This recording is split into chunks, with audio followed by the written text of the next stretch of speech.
Hi guys. I'm really excited to share this information with you today. It's going to be a lot of information. This is our first live coaching call. I can see the participants on here. I was telling Tara earlier today, I don't want to see the number of participants that are on there. No, it's a different one. Okay. Anyways, today is going to be a lot of information. We're going to get started in about 60 seconds here. Anyone who's late, they can watch the recorded version. And with all these monthly calls, we will have them saved on our website for you, and you can always watch the old recorded calls too. So if you're late to this call and you miss anything, or you're joining us, if people join us later, they can go watch the recorded version. So today is going to be basically a high-level overview of all the things that you should do in your business first. So the really important areas that make a big difference in terms of systemizing the business so you get more free time and more profit. So I think we'll go to the next slide and get started now. Thank you.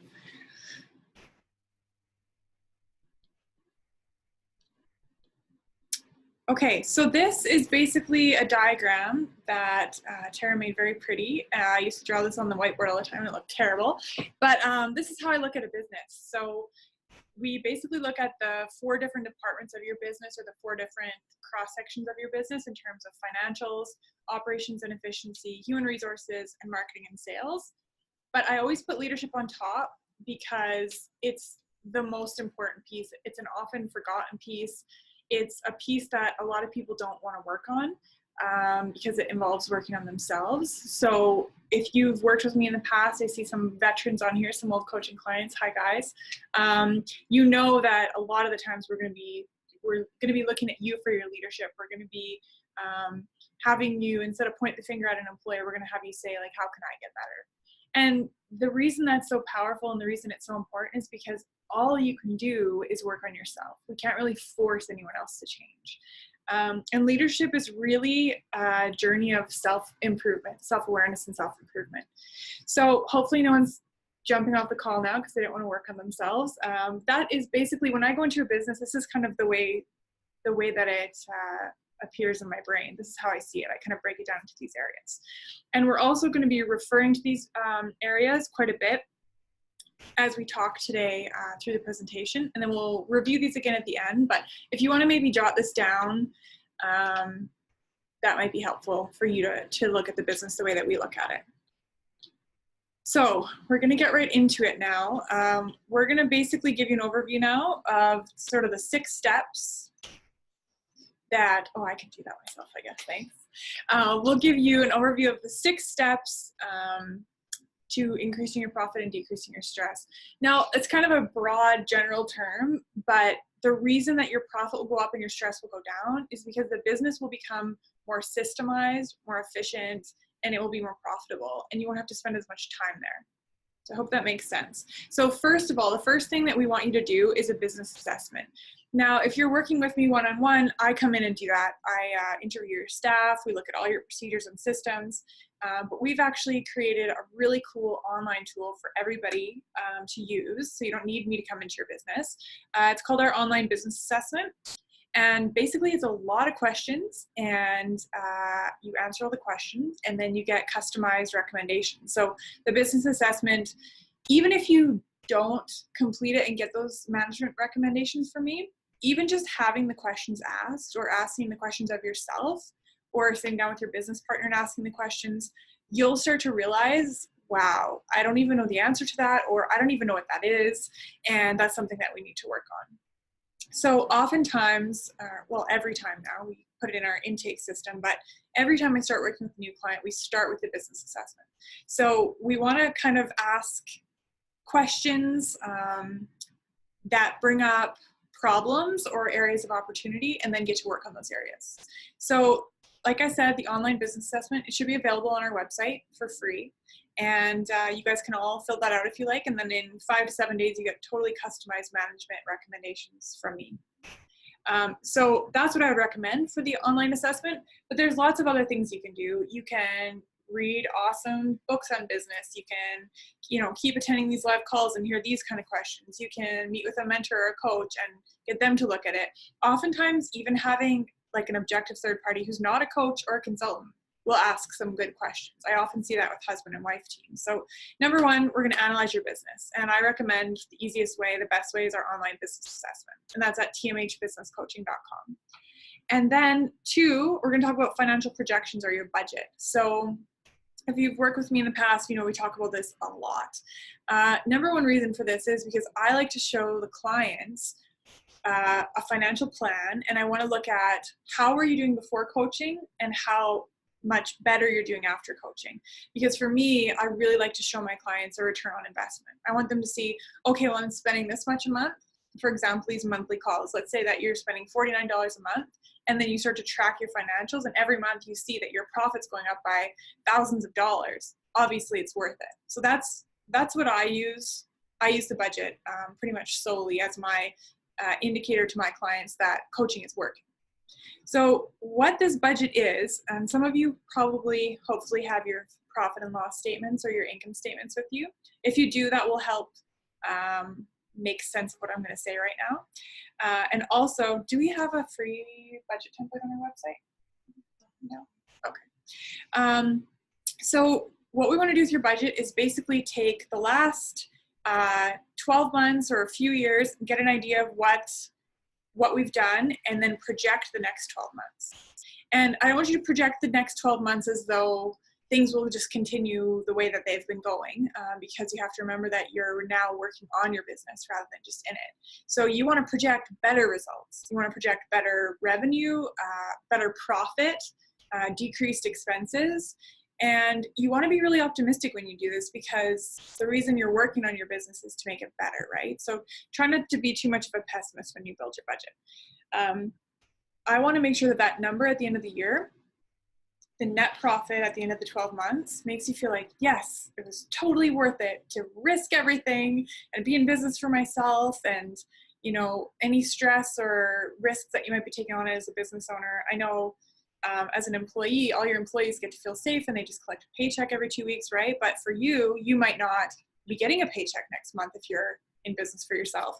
And you're the one who's got to take all that risk and shoulder all of that stress. So I want to make sure that for my clients and for you guys, at the end of the year, that number that you're going to make makes you happy. So that's just a little bit about the budget. We'll get more into that in a few minutes. 3 is the monthly analysis. So this is where your budget starts to work for you. So every month we'll look at, let's say it's January, and we look at what our goal was for January. So let's say our budgeted goal was $150,000. And then we print our profit and loss statement and we compare what we actually did to what our goal was. This is where all of the insight starts to come from. You start to see things like, okay, we missed our sales goal. Why? You can look at things like the number of leads that are coming from your social media or your other advertising that you're doing. You can look at your conversion rate of those leads. For example, you might be getting 100 leads a month from Facebook, but maybe only 0.5% of them are converting, and you want to improve that conversion rate. Or some businesses, they just aren't doing the customer service they need to do, and they have a lot of leads, but they're not converting them because they're not there at the right times. It's crazy how much money people leave on the table. And so this monthly financial analysis is meant to sort of point you in that direction. So, and that's all the monthly financial analysis is looking at your budget, like your goal, compared to what you actually did that month. If you don't know what an income statement is or a profit and loss statement, they're the same thing. Just ask your accountant for the reports. Okay, so 4, get to work. So this is my favorite part. This is the exciting part, and the part that increases your bottom line and decreases your stress. We get to work on the things that we uncovered in our monthly analysis. So if we uncovered that our conversion rate wasn't high enough, we maybe need to go look at the procedures there or the person there and their goals. Or if we overspent, like on office supplies, when you talk to our office manager, because that is one of her goals, to maintain office supplies. And I'm giving you really simple examples, but you'll find a lot deeper, more complicated stuff when you start to dig. Most people on average do not look at their financial statements ever, just once a year. The famous example is, you know, the person who went into business for themselves and they bring in a shoebox of receipts at the end of the year and then they say, did I make any money? We absolutely want you doing the opposite of that. If possible, we want you looking at your sales and expenses every week. Some of my clients, well, actually the most successful of my clients look at their sales numbers every day. So they look at their sales every day compared to how far they should be into their sales goal. And that's for another call. That's getting a little more complicated, but it's just one example of when we find something wrong, how we can go to work on it. Okay. And what else do I have here? Something happened to these. Sorry guys. The fifth thing we're going to cover is identifying other issues. So we're going to go into things like surveying your customers, getting feedback from your staff, and any issues that maybe didn't come up for you in the initial business assessment or may not be uncovered by the monthly financial analysis, which is unlikely but possible. We'll identify these through data collection.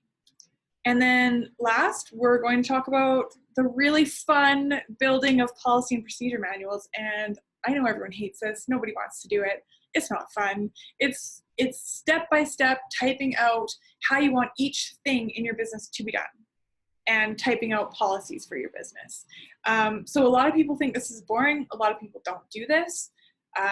This is a huge missed opportunity for many business owners because, number one, it mitigates risk. So if your key staff were to leave and you had their job description, their goals, and their procedures clearly spelled out step by step, it'd be much easier to replace them or have somebody step in for them. Two, it helps with cross-training. Three, it gets everybody on the same page and creates a consistent experience for the customer.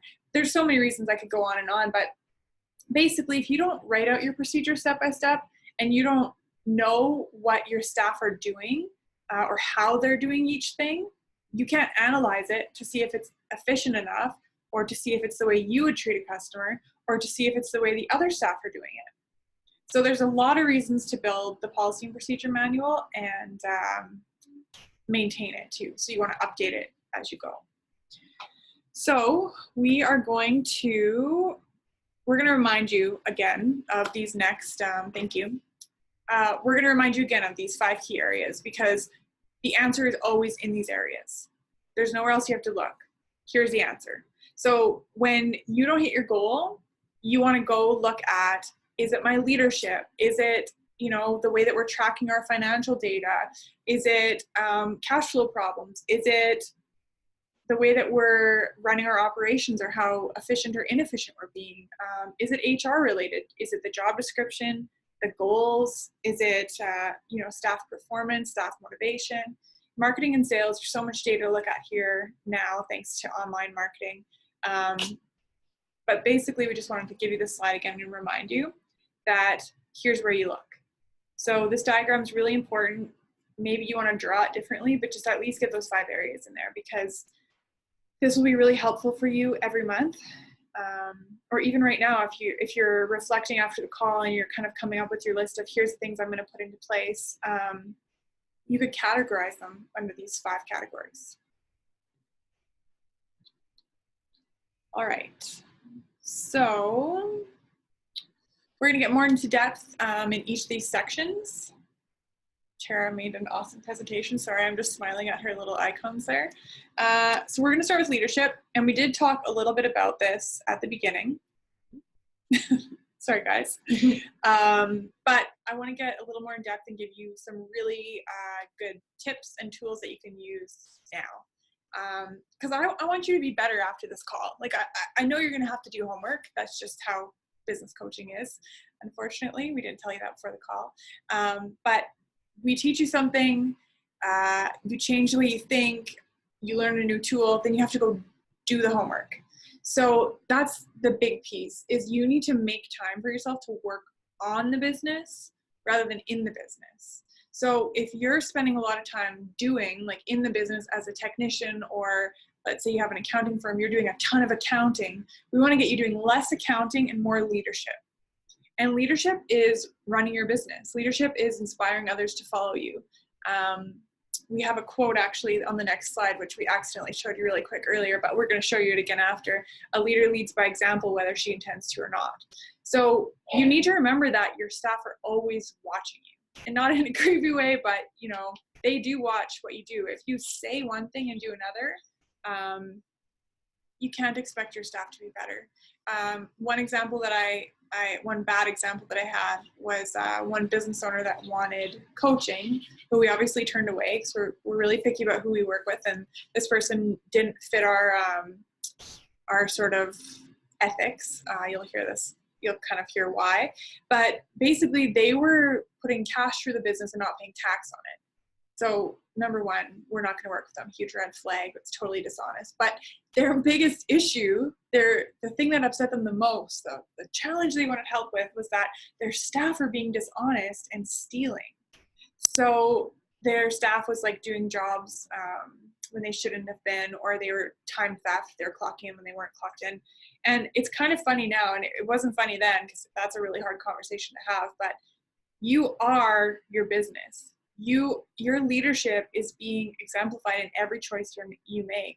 If you act dishonest at all and you expect honesty from your staff, it's not going to happen. So as hard as this is, and as much as you didn't sign up for a personal development course or a counseling session today, I just want to tell you, this is the first place you should look all the time.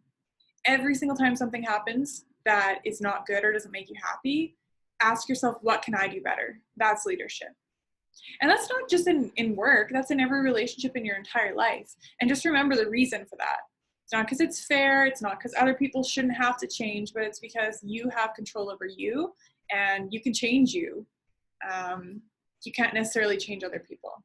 With all of these tips and tools and procedures and policies and job descriptions and KPIs, you can definitely guide your staff, but your efforts are going to be really wasted if you're trying to force someone into changing instead of looking at how you can change. So one of the first things that I want to make sure that you always do is keep your word. And this can pop up in a lot of really sneaky ways. So for example, if you schedule a staff meeting and we schedule it 3 or 4 times, if you have this is a big one, if you have their review set up and you don't do it, this can really, really break trust with people. If you say, this is our culture, these are the culture statements, this is the way I want us to run our business, and then you act a different way. There was a statistic I read, 33% of people on average actually do what they say they're going to do. That's really heartbreaking. And that's why when you have like a birthday party or things like that, most of the time you think 100 people are coming, 30 come. So you want to remember that, because you're probably not above that, because it's just human. You're probably saying things or committing to things that then you're not following through with, and you don't realize how that's affecting your team. So number 1, keep your word. 2, you have to care about your team, and not in a fake way. You really have to care. You have to care how they're feeling. You have to care if they like their job. You have to care if they like you. That you have to care if they trust you. You have to care just about them as people, and that's not something you can fake. If the team doesn't feel cared about, they will not follow you anywhere. Some people lead through fear-based sort of leadership or management, where they think if they get, it's the old construction mentality. If they just yell at the guys, or they threaten them, or they come down really hard on them, that they'll get into line or whatever. And they might get into line in front of you while you're watching, but it won't be permanent, and you certainly won't get the results in your business that you could get if you just genuinely cared about your staff. I should have put that one first. It's very important. Reward your team in the way they want to be rewarded. Okay, this is another really powerful one. And we took all these tips from our one-on-one coaching sessions. We took the most powerful things we could possibly get you from our first initial one-on-one sessions with people, the things that work the best, the things that were most powerful. So I know there's a ton of information, but you should do all of it.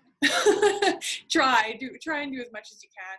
The more you do, the better the business will be, right? So I just wanted you to know, nothing is watered down today. There's nothing fluffed up. Every single one of these points, you should really look at doing it. So rewarding your team in the way they want to be rewarded.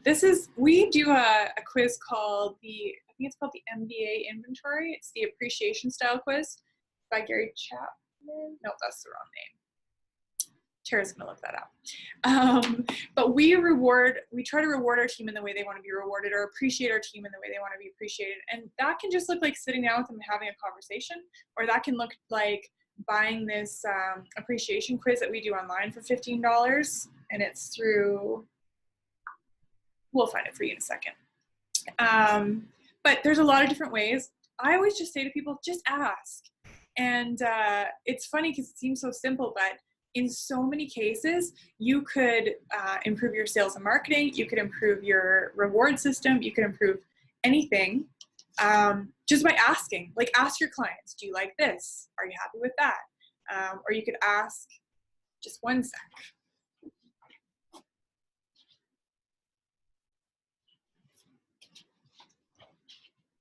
Sorry guys, I have a cold, so I didn't want to do that on screen. So try to remember that, maybe write that somewhere, just ask.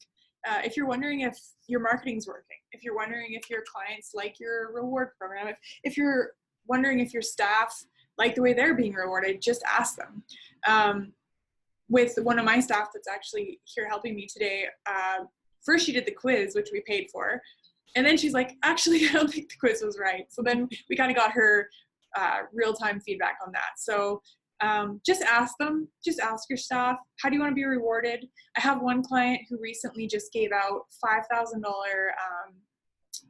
I don't know which you would call them travel vouchers, but he basically gave them $5,000 towards a family vacation as a recognition reward, for time worked at the business. Oh, Paul White and Gary Chapman. Oh, I was right. There's two of them. Okay, so this MBA inventory, if you just Google the MBA inventory, the guy who wrote the 5 love languages and the 5 languages of appreciation in the workplace, Gary Chapman and Paul White, they're the ones who have this website. And it used to be free, but I think we sent so many clients to it that they started charging for it. So I highly recommend it. It's a really awesome quiz. Even if you print it out, and thank you, even if you print it out and talk about it with your staff, you know, sometimes it might be right on, sometimes it might not be, but it can be a really good conversation starter and can get them thinking too. And also, it changes, so ask periodically. Set clear goals and roles. Okay, so one of my professors always talked about goals and roles, and she said it would get stuck in my head, and it absolutely did. I think I've got it written a few places in here, but I think I say it more than any other thing. It is so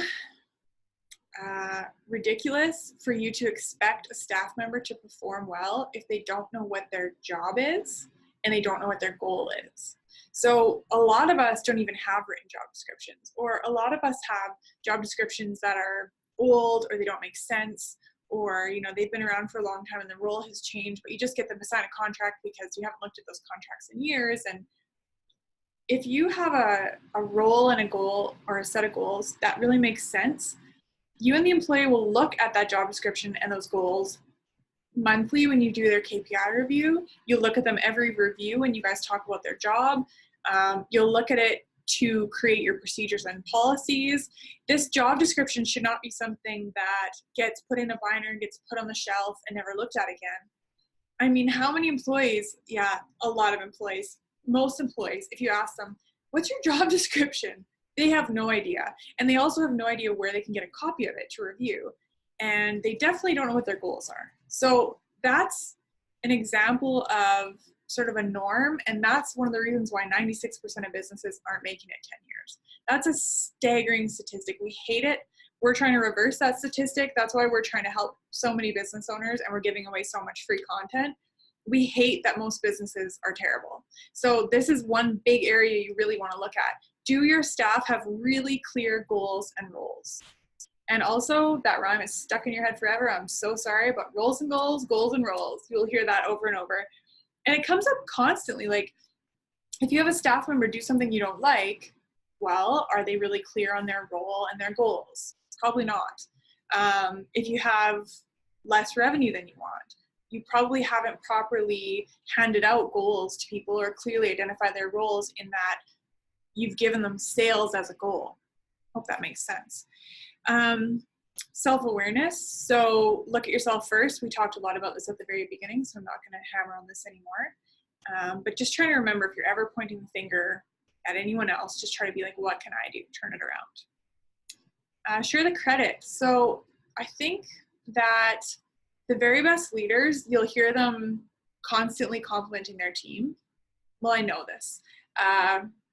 My very most successful clients will talk about how amazing their team is, how great their staff is, but they'll never say, I do most of the work, or this business was built on, my shoulders or my back, or on and on and on. There's no point in doing that. There's no point in trying to take credit for things. Your team hates that, by the way. So the more that you can share the credit and compliment your team and give them props for helping you hit your goals, the better.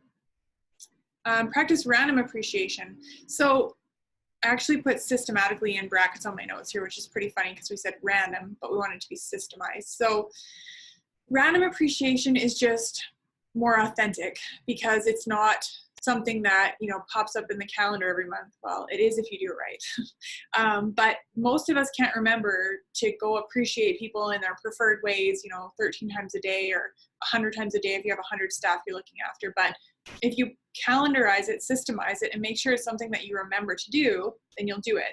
And I say random, but I just mean like spur of the moment, surprise, like buy them a gift, buy them a trip, get them a MasterCard, give them a thank you card. So many people just want to hear the compliments or to hear the acknowledgement. It doesn't necessarily have to be money. Be open and ask for feedback and implement the feedback. So you want to ask your staff periodically how they feel about the leadership. It's even better if you can have an objective third party do it because they're obviously more honest, but you can also have them do it online. We use SurveyMonkey, Google Forms. There's lots of free platforms out there. And I find this works so well for my staff, my clients. When they ask every single month, how are we doing as leaders? What would you like to see? What would you like to see less of? They're just really upping their leadership game by getting those answers directly from the staff.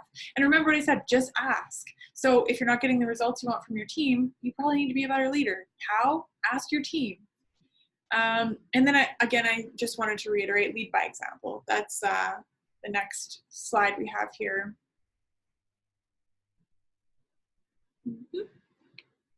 There it is. A leader leads by example, whether she intends to or not. So you can put he in there. We just put she because we're she. So you can put that up on your wall. You can put that as a reminder on your phone.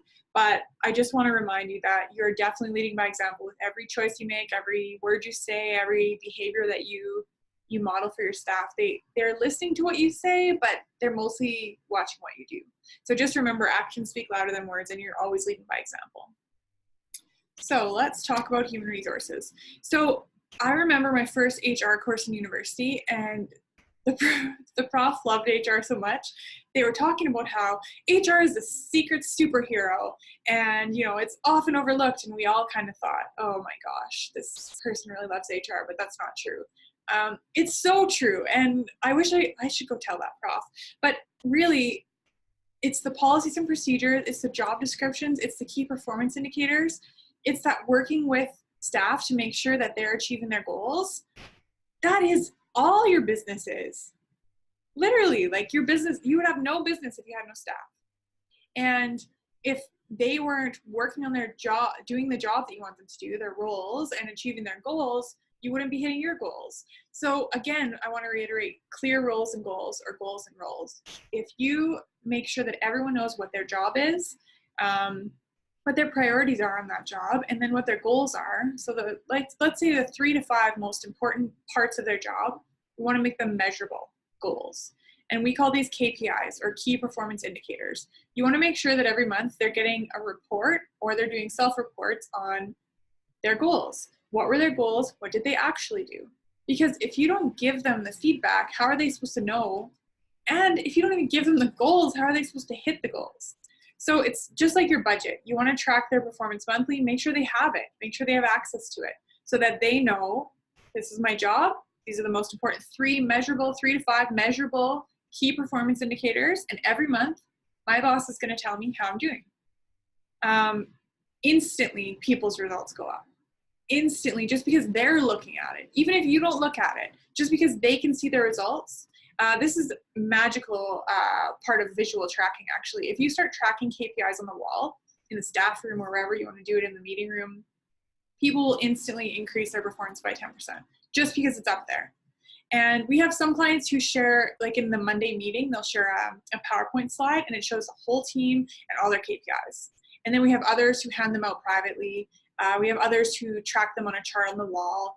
You need to identify what the best way would be for your team. You can ask them, or just go by sort of how your culture is and what your team likes best. And then also quarterly reviews. I recommend at least every 3 months sitting down with your team, not at least, every 3 months. Sit down with your team members, your direct reports, and go over their KPIs with them. Go over their job description, make sure that they understand clearly what their job is, update the job description if you need to, and just make sure that they have the support that they need. Most people don't, they do reviews once a year, if they do reviews at all. And those month or yearly reviews are not effective because one of my clients put it really perfectly. He basically said, every year at Christmas, I do the reviews, and what they get feedback on is how they've been for the last week, because that's all I can remember, you know? So every quarter, sit down, review the job description, the role, and the KPIs, the goals, and just say, here's how you've done so far. You know, how are you feeling? Are you feeling supported? You know, is this job description still relevant? That'll make a massive difference. And also, I don't think most of us understand how much your employees just want some FaceTime with you. Not like FaceTime on your iPhone, like sitting with you, talking to you. When you sit with them and give them a chance to talk about their job, things will come up that you'll have no idea they were thinking or wondering about. And if you don't make that time for them, you'll never get to know, and you might lose really great staff because they had an issue and they didn't feel like they could share it. I know I was terrible for this when I first started out my management career. I was always in such a hurry and I was so busy that people didn't think I ever had time for them. And the staff should feel like they're a priority to you because they're the ones who take care of your clients. Hope that makes sense. Talked about monthly KPI reporting. So I already talked about this. It's basically reporting on their goals every month, giving them some numbers, what their goals are and what they're actually doing. Systemized appreciation, we touched on that in the last slide. Policies that protect you and your staff. So in the policy and procedure manual, this can often be confusing, so I'm going to separate it for you guys. In every manual, I recommend having a job description. There are key performance indicators, which are on the job description, then procedures, how to do the job description, and then a policy section. Because the policy section of their binder probably matches, yeah, it always matches the other staff members' binders. So everyone should have a copy of your company policies. Those are the same for everybody. But their job descriptions obviously are unique to them. Same with their KPIs and their procedures. So for how to do their job. These policies that we're talking about that protect you and your staff, I would start with Alberta Employment Standards as a guideline if you're in Alberta or whichever province you're in, and make sure that you're at least adhering to their minimum standards, because that's the legal minimum that you can do. And then if you want to add things, like for example, you could add, one of my clients pays for 3 sick days a year. You know, that's not mandated by employment standards, but he chooses to do that. So he has that policy in his policy manual. So you also want to have policies in there for everything, like harassment, anything else. Your lawyer can give you good advice on this as well. Anything else that could get you into trouble, you want to make sure you have a policy around it, and make sure that your staff know what it is and you're really clear on it when they start. And if you're doing this, you know, now, and you've actually had staff already for a few years and you implement a policy and procedure manual, just get them to go through it with you, get them to initial it and sign it like they would do when they first start a job. Because you want to make sure that every time you implement a new policy, they sign it and they acknowledge, I've read it, I've signed it, I agree to it, I get it. How to have your employees hit goals. Okay, so these are two really, I think the only two things you have to remember. No, that's not true at all. These are two really important things you have to remember when setting goals for your staff. If they don't think it's achievable, they won't be motivated to do it. And if they don't think it's worth it, they won't be motivated to do it. So if you've got some crazy goal, this is making me think of our our goals. So if you've got some crazy goal and stuff, we're like, yeah, right, we're never going to hit that. They're not going to try. And also, if they think, well, what's the point? I'm not going to get a raise, or I'm not going to get a bonus. I'm not going to get rewarded at all. I won't make my life better. Then they also won't do it. So you want to have those two questions in mind when you're creating goals for your employees. Do they know they can do it, and do they think it's worth it? Thanks. Okay, marketing and sales. So this is what everyone wants to talk about. We have an online course called Effective Marketing and Sales. I think it's only $75. You guys can go watch that if you want more information on this, but these are the most effective pieces that we've pulled from all our coaching sessions. So we're going to give this to you right now. And keep in mind that now that we're going online with a lot of our marketing, things change fast. So you want to make sure that you're keeping up with the platforms that you're using for advertising, or hiring a really great marketing person. We outsource our marketing to a really great marketing director. He's a genius, because we just can't keep up with it. There's no way that we can keep up with all of the education that we do to stay really well-informed business coaches for you, but also be online marketing experts, because that stuff is changing so fast. So I really recommend, when you're looking at your marketing and sales for your business, especially if you're online, you want to look at possibly outsourcing it to someone who spends a lot of time immersing themselves in it. They're an expert in it. They know what's happening, because it can be so overwhelming if you try and do this yourself. That said, other than online marketing that changes quite quickly, like Facebook and things, marketing hasn't changed ever. Like this is the way that it works. You want to get your leads, you want to convert a higher percentage of those leads into customers, and then you want to take really good care of your customers and keep them coming back again and again and again. And this is because one of the reasons, the easiest way to increase your revenue is to do more business with existing clients. So you can raise your prices, you can have them buy more often, or you can have them buy different things, like you can cross-sell or upsell. So for example, if you sell 5 products and they've only purchased 1, you have the opportunity to sell the other 4 products to them. Or really a small price increase a lot of times across the board makes such a massive impact, especially if you have thousands of clients and you raise everyone's price by $1, that will make a big difference for you. So think about that, get the leads. Well, track the data on the leads. I should have told you that before. You really want to find out where they're coming from. And we recommend tracking, I've got this point on the other side of the slide here, but I'm going to talk about it now. We want you to track your leads, not just your customers, because we really believe that you need to track 4 things or calculate 4 things every month to know if your marketing's working. We want you to calculate the return on investment. And I'm just on the 4th point here on the right side of the slide. Sorry to jump around on you guys. But first of all, on everything you spend, so if you buy TV advertising, that's just silly. If you buy, no, I'm going to say newspaper.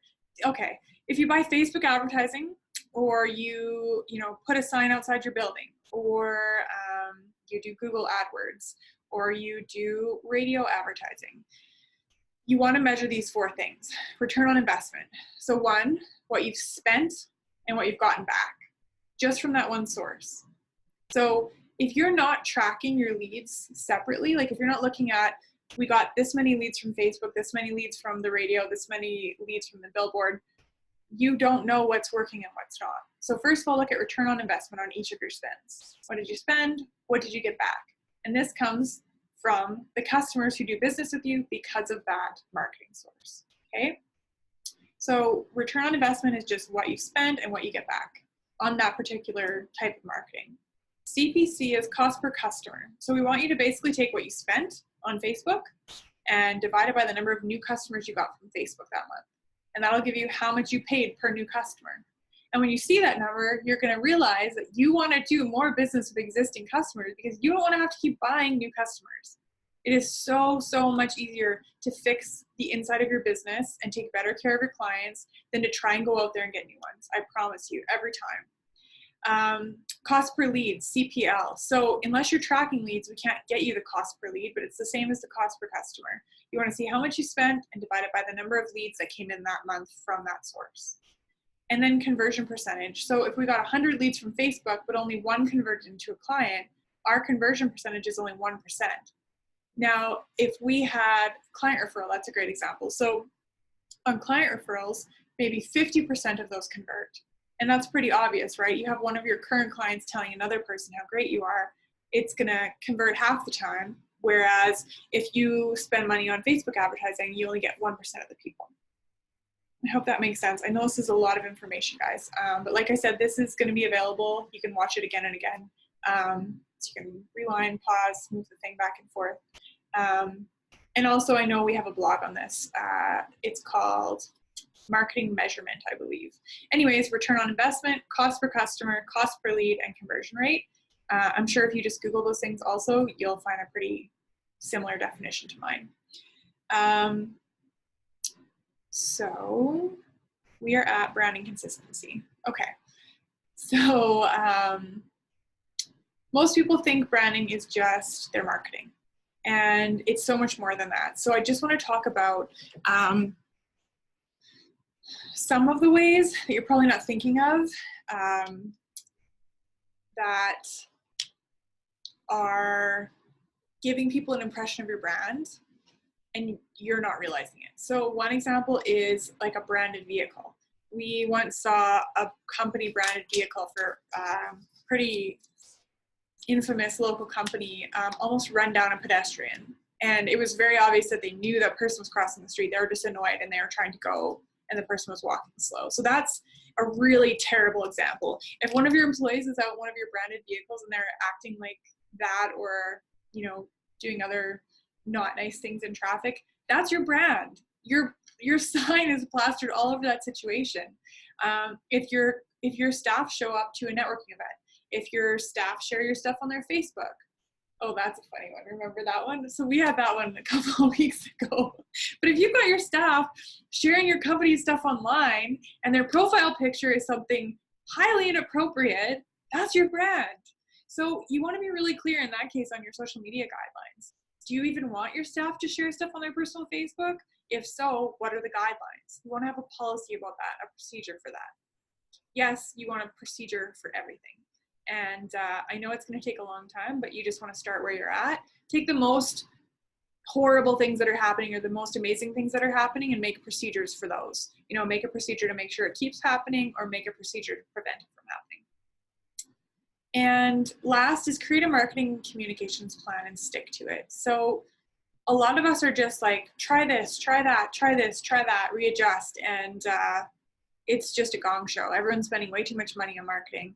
And we recommend, you know, we just do a really nice, succinct one-page marketing plan with people. We make sure that they know what their why is, what their mission statement is, and their vision for the company. And then we talk about all the different types of advertising that can fit into this. And then we do those 4 measurements that we mentioned above. You could definitely create a much longer, more involved marketing communications plan. And we're going to do another live call all about that. But for right now, if you just get those things down pat, your why are you guys in business? Why are you serving those customers? Why do you keep, you know, getting up in the morning? And figure out your mission statement. And what your mission statement is, I think I'm doing really well not going off on tangents today, so I'm going to go off on a little tangent right now. Tara disagrees.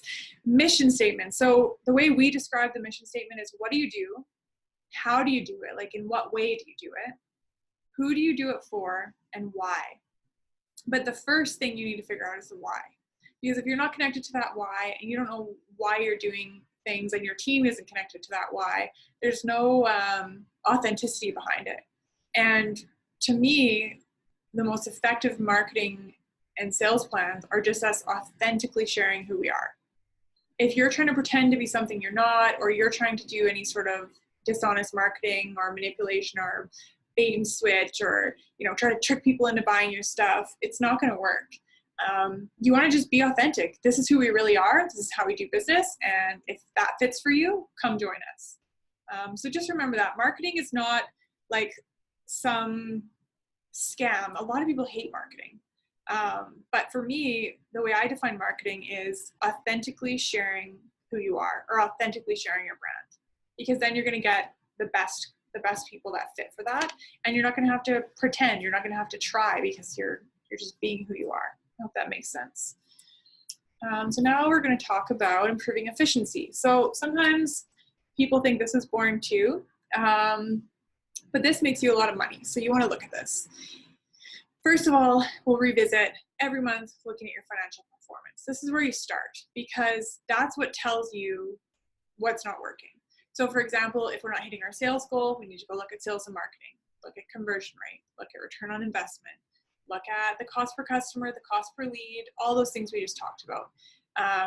If you're exceeding an expense category, you want to go look there. So just remember that monthly financial performance is going to show you a lot more than just, what you should expect to have in the bank or what you hit for revenue. Internal business processes. So I know this sounds a little boring, and maybe it is when you're actually typing them, but it's also really exciting when you get all your team on the same page and they're doing a procedure the same. Sorry guys, Tara's just writing on a sticky note and the whole desk was shaking, so I'm pretty sure you noticed that if I did. But creating and improving internal business processes. So yes, this might sound boring, but it's actually not when you make a lot more money because you've fixed your inside processes or procedures, or you've got everybody on the same page, or everyone's doing something consistently. Educating your people. Like I said with marketing, especially if you've got a marketing person in your company, they need to be going and getting educated and learning about innovation, and you just need to be working on your people. You can't just hire someone and expect them to be awesome forever, especially in the world of like the online world that we're in today, without giving them education and helping them learn how to innovate, sending them to courses and things like that. That also improves employee morale and retention if you invest in their education. And then improving and maintaining customer satisfaction. So obviously you want to keep your customers happy because like I said earlier, if you have to go buy new customers, it's a lot more expensive and inefficient than just keeping your current clients happy. That one stops skipping. Okay.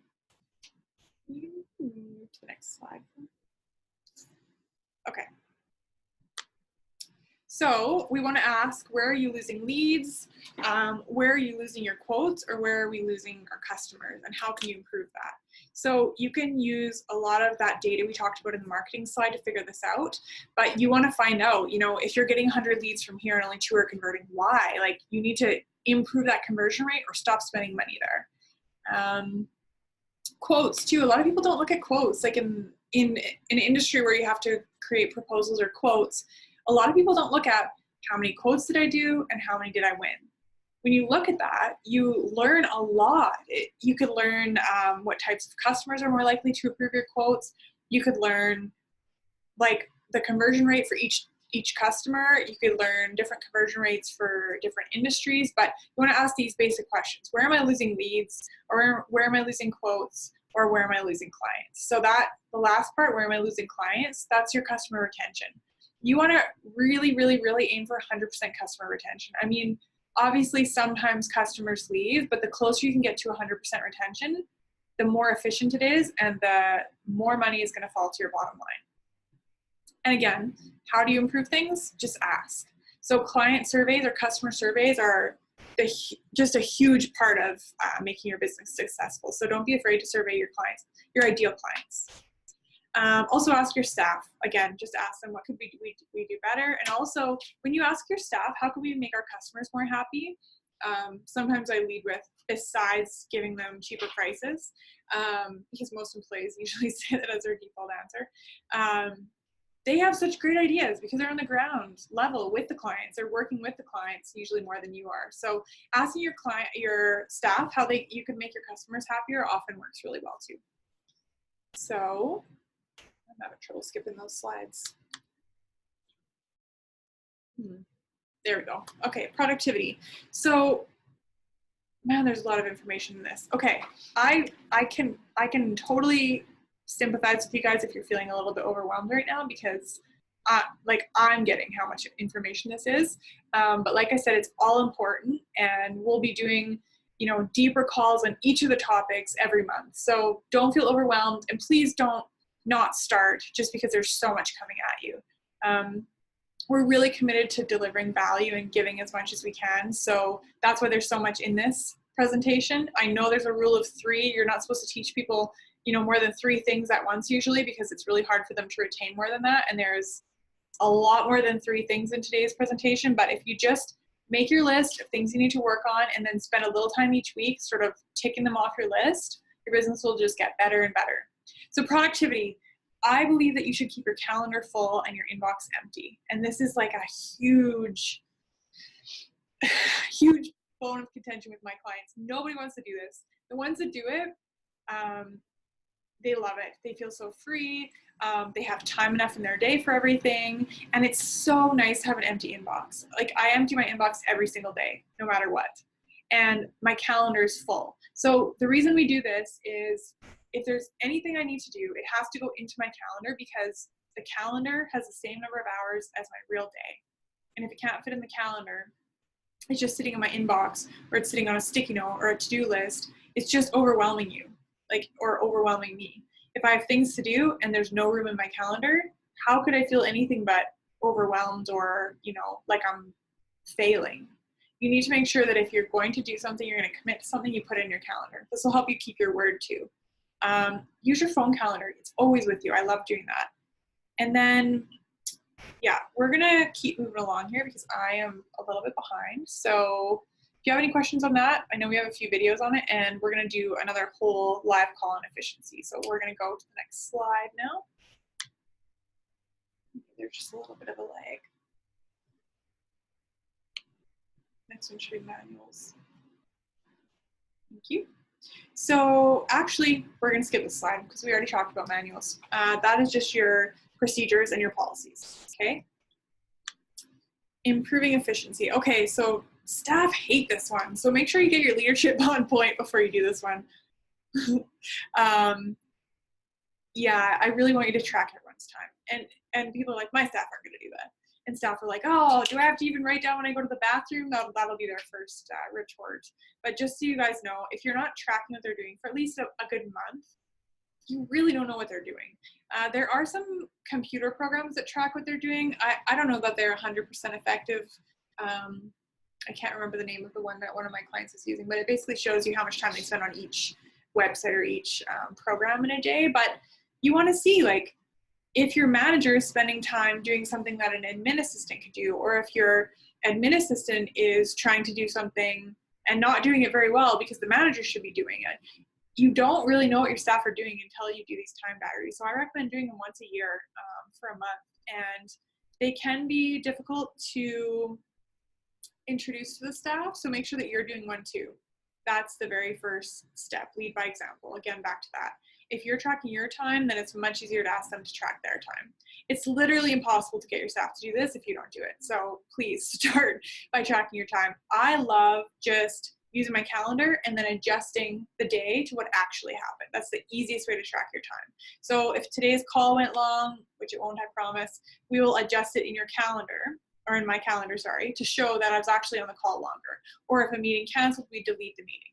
Or if, you know, my staff and I spent less time doing something, we would decrease the size of that meeting. So the easiest way to keep time diaries is to plan ahead, use your calendar, and then just adjust it for what actually happened and use that as a time diary.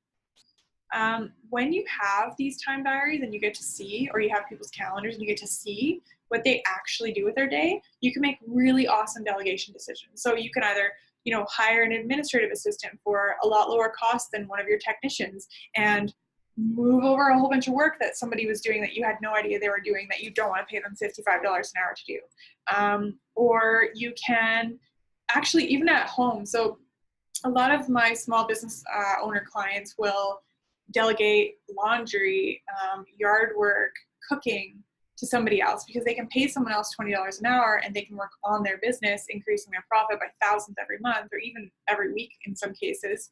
So you can delegate like household tasks. There's so much that you can delegate, but you can't figure it out until you look at your time diaries. Risk management. So it's really inefficient when your staff leave, unless they're terrible. But you want to retain your staff. This is just one example of risk mitigation. But if you don't identify the risks and make a plan to mitigate them, then you risk, you know, so much downtime when an employee leaves, or training costs when an employee leaves. You can look at risk management in terms of new competition popping up, taking customers, things like that, taking market share. So just something you want to sort of put on your strategy planning session notes. If you're going to meet with your management team, let's say every 6 months or every 12 months, identify and plan to mitigate risks in all areas of your business. Okay. 3:26, eh? So I am going to go long on presenting, and then we'll just have a little bit of a shorter time for the questions, but I promise that we'll finish by 4:30 for sure. So financial mastery. I love this term, and I'm not sure that you would, you'll really ever be satisfied once you start digging in your finances. So I'm not sure, maybe mastery is not the right word, but you will feel so empowered. You'll feel so much more in control. You will feel like you're really making a difference when you understand your financials. And that's really what I'm getting at here. So making a budget and then checking every month how you're doing. And also, this is a huge point, the third point here, measuring and improving gross profit margin. So many people have come to us over the past 4.5 years and said, I'm not making any profit. You know, I work so hard, there's no money left at the end of the year. And the only thing they had to do was measure their products or services separate from one another and look at the gross profit margin. So again, we'll do another whole live call on finances, but when you look at the profit margin on different products and different services, you will start to see that you may be spending, you know, 90% of your marketing budget or 90% of your day trying to peddle, you know, product A, which is only 10% profit margin, where you could be putting your marketing resources and your time into product B, which has like a 60% profit margin. So all the business owner who doesn't have enough profit on the bottom line has to do is sell more of the higher profit margin items. And I hope that makes sense. It sounds very simple, but it's not. You have to, sometimes you even have to ask your accountant to start tracking your products and services separately in your sales accounts and separately in your cost of goods accounts. Because gross profit is equal to your revenue from that product or service minus your costs for that product or service. The other thing people often forget there is to incorporate labor costs. So if you're tracking, let's say, restaurant is not a good example. Let's say in any office situation, let's say you're selling retail and you're tracking the cost of the retail items that you're selling, but you're not tracking the staff's time. You can't properly allocate the cost of your staff to a product or service. You don't really know your gross margins. So even if you have to estimate by looking at their time diaries, well, we make 30% margin from product A and they spend 80% of their time on it. Compare that to your other products and services. Compare that to how much time they're spending on those. You'll find some huge aha moments there. Managing accounts receivable for cash flow. This seems like a no-brainer, but so many people are not collecting on overdue invoices. It's crazy. So some businesses I'll go into, they're like, we have no cash flow. We're so, you know, strapped and okay, how much is your accounts receivable at? You know, over 90 days. Oh, $500,000. Pardon? So we don't want to ask for our money. We don't want to remind people to pay their bill. We don't want to be like, I'm sorry, I love being Canadian, but it's very Canadian of us. Like, we don't want to be like, excuse me, you know, you owe us a lot of money and we're still providing this product or service. You really have to let go of that paradigm and just remember that people made an agreement to pay you and you need to have them pay their bill. So whether you want to, you know, hire the right person for that accounts receivable role who's really good at following up in a way that's consistent with your brand, but is also really effective in getting you paid, you need to manage your accounts receivable. If you've got things that are way past due or overdue, or your bad debts for the year are more than 2% of your revenue, you're doing something wrong, and you could drastically improve your cash flow and therefore decrease your stress. It's a really quick win for a lot of people. So this last point I actually already talked about. The number one way to improve your bottom line is to sell more high profit items and less low profit items. So you do want to consider some things like what your brand is built on, what your, you know, key products and services are. You don't want to all of a sudden, if you're a furniture store, stop selling furniture. But you do really want to look at those different margins and decide, do I need to increase prices? Do I need to increase efficiency? Or do I need to stop offering this product or service? There's a chance that in the last 6 to 12 months, a new competitor has popped up or something else has changed and you're not making as much money as you thought you would on certain products and services. So we're just going to review sort of these 6 points really quickly. I think it just takes a second. So business assessment, we talked about that. You can get that free on our website. Our online business assessment, I believe it's right on the home page, one of the first buttons you can see. I think it's black background and white buttons. It's online business assessment or just business assessment. And fill that out, submit it. You'll get free recommendations from us within 5 to 7 days. Actually, for me personally, don't too many of you do it actually, because I don't want to work this weekend. But analyze your business, assess it, ask these really important questions, and find out what's wrong so you can get to work. Financial projections, it is so important you have this. You have to build a budget. It's the first thing I do with every client. It's how we measure the effectiveness of coaching. It's how you're going to measure the effectiveness of you working on your business. And if you don't have I can't remember who said this. I want to say Wayne Gretzky. It's probably totally wrong. It's like playing hockey without a net. Someone said this. So if you don't have any goals in your business, it's like playing hockey without a net. Like, how do you score? And that analogy really rings true for me.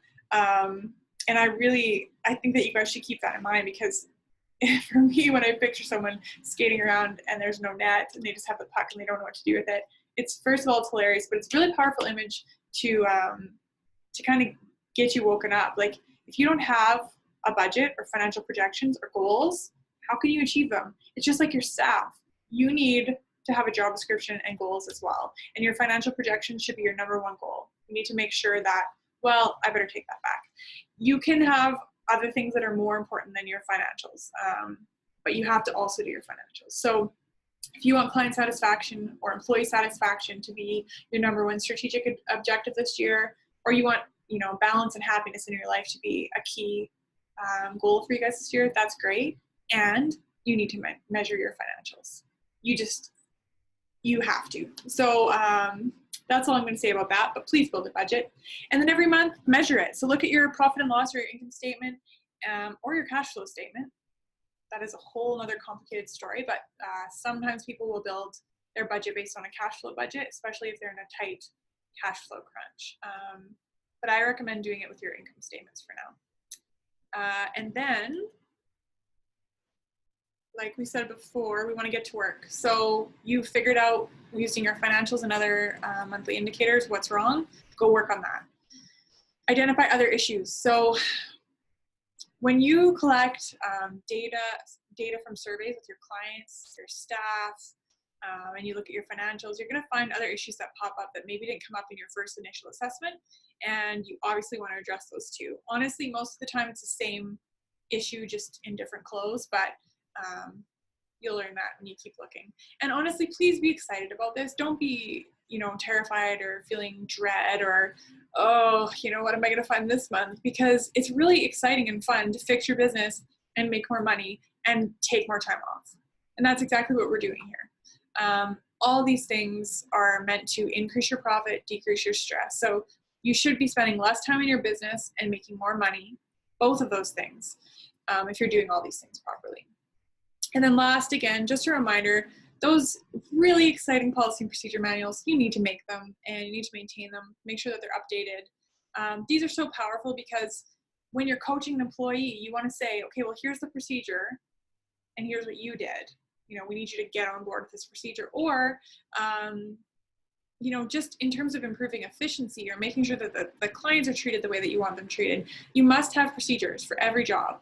And you don't have to do these all yourself. You can get your staff to help you type up their own procedures. That's a great place to start. And I think we are ready for questions. We have a couple of links in the description I wanted to put your attention to. There's one link where you can, well, there's only one link. Yeah. There's a link. And if you click on it, you can buy our monthly coaching calls for $49 a month. And also, you can access all the recordings of the previous calls when we have them in there on our website. You just click login and you'll be able to access the previous calls. Lacey, you're awesome. Lacey used to be a client and she said she's still working on getting everything in her calendar, but she hasn't given up. It is a huge task. So we're just going to take me off the screen for 1 second and then we're going to take a couple questions. Okay, yeah. They can still hear me? Sorry guys, so if you want to type your questions in the comment box, then we will start taking questions right now.